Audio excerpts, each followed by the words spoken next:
특별 생방송 19대 국회의원을 만나다 계속해서 이번에는 파주 갑선거구 민주통합당 윤후덕 당선인 전화 연결돼 있습니다. 윤후덕 당선인 안녕하십니까? 예, 안녕하세요. 네, 예. 파주 갑선거구의 윤우덕입니다. 인사드립니다. 네. 감사합니다. 네, 이제 선거하시면서 쌓인 피로 많이 풀리셨습니까? 예, 괜찮습니다. 어디 좀 다녀오셨어요? 아니요, 지역에서 계속 인사 있습니다. 다니시냐고 바쁘시죠? 예, 예, 예. 파주는 이 적경 지역으로 보수성이 좀 강한 지역으로 이렇게 알려지고 있는데, 그런데 이번에 사상 처음으로다가 야당 국회의원이 당선되는 그런 일이 생겼습니다. 예, 승리의 요인은 무엇이라고 생각하십니까?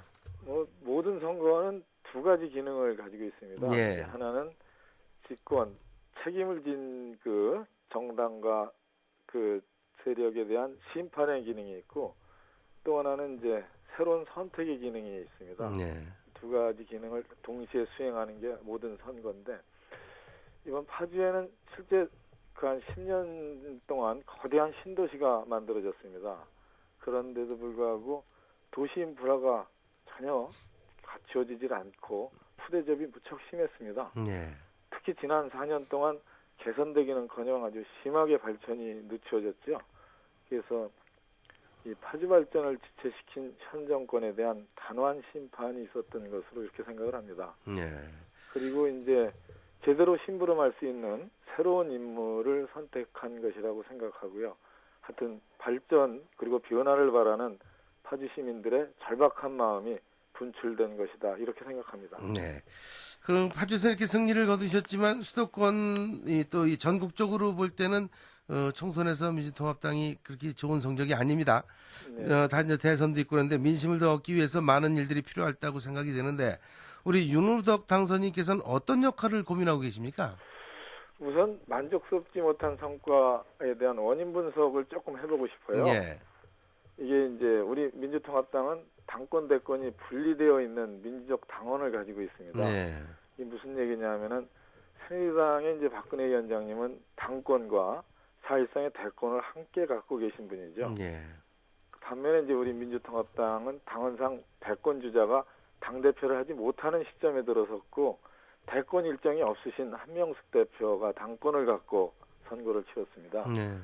이게 이제 그 리더십의 강력함에서 사실상 차이가 제도적으로 있을 수밖에 없었던 그런 선거를 치르게 된 거죠. 이 부분이 좀 무척 아쉽습니다. 예. 그리고 이제 민심을 더 얻기 위해서는 첫째 우리 당의 당내 화합과 신뢰가 우선 좀 필요합니다. 그러니까 당내 단결 없이 국민들께 더 지지해 달라고 손을 벌리는 것은 예의가 아니죠. 예.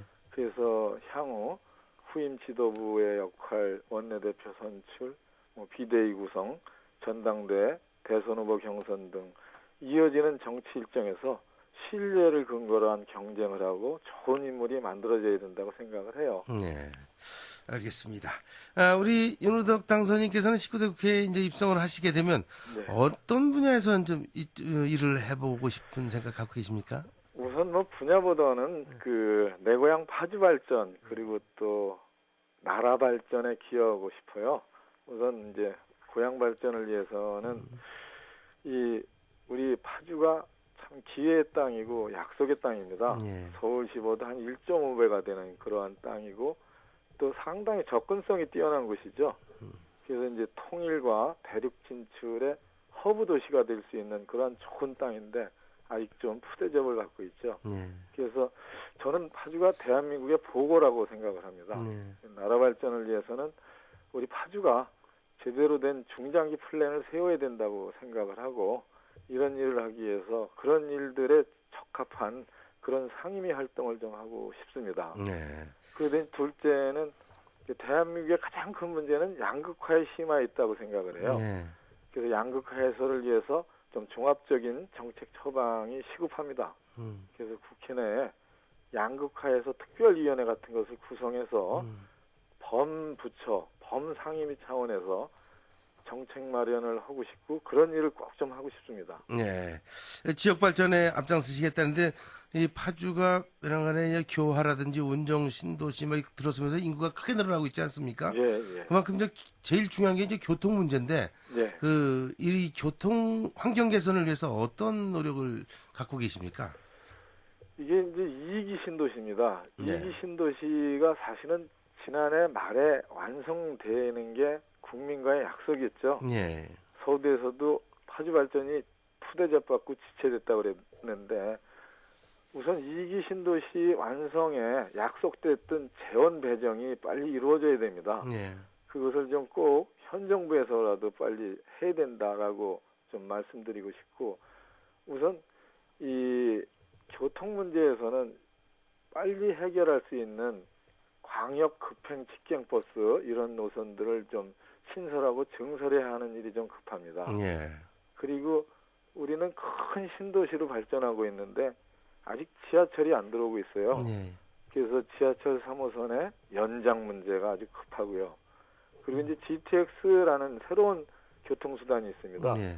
이것도 파주에서 꼭 출발을 하게 하면은 파주의 신도시가 그 제대로 된 명품 신도시가 될 수 있다고 저는 확신하고 그런 문제들을 해결하는데 가장 우선적으로 노력을 할 생각입니다. 네, 이 가장 중요한 게 그 서울의 교통 문제가 가장 시급한 것 같습니다. 네. 예, 이 시간이 별로 없고 요즘 당선 인사 많이 다니시느라 바쁘실 텐데 예, 예. 다시 한번 그 파주 시민들에게 인사를 한다면 어떤 말씀 남기실 수 있습니까? 30초 정도 얘기해 주시죠. 저는 그렇죠. 뽑아주셔서 감사합니다. 네. 하여튼 초심을 잃지 않고 그 낮은 자세로 그 약속을 꼭 지키도록 노력하겠습니다. 잘못하면 따끔하게 꾸짖어 주시고 그리고 격려해 주십시오. 파주 시민 여러분 감사합니다. 네, 이 파주를 뿐만이 아니라 또 경기도 발전, 국가 발전을 위해서 계속해서 좀 많이 고민하시고 또 많은 일을 좀 부탁드리겠습니다. 예, 감사합니다. 예, 예. 예, 좋은 기회 주셔서 감사합니다. 예, 당선을 다시 한번 축하드리고 오늘 말씀 고맙습니다. 예, 감사합니다. 네. 지금까지 파주 갑선거구 민주통합당 윤우덕 당선인과 말씀 나눴습니다.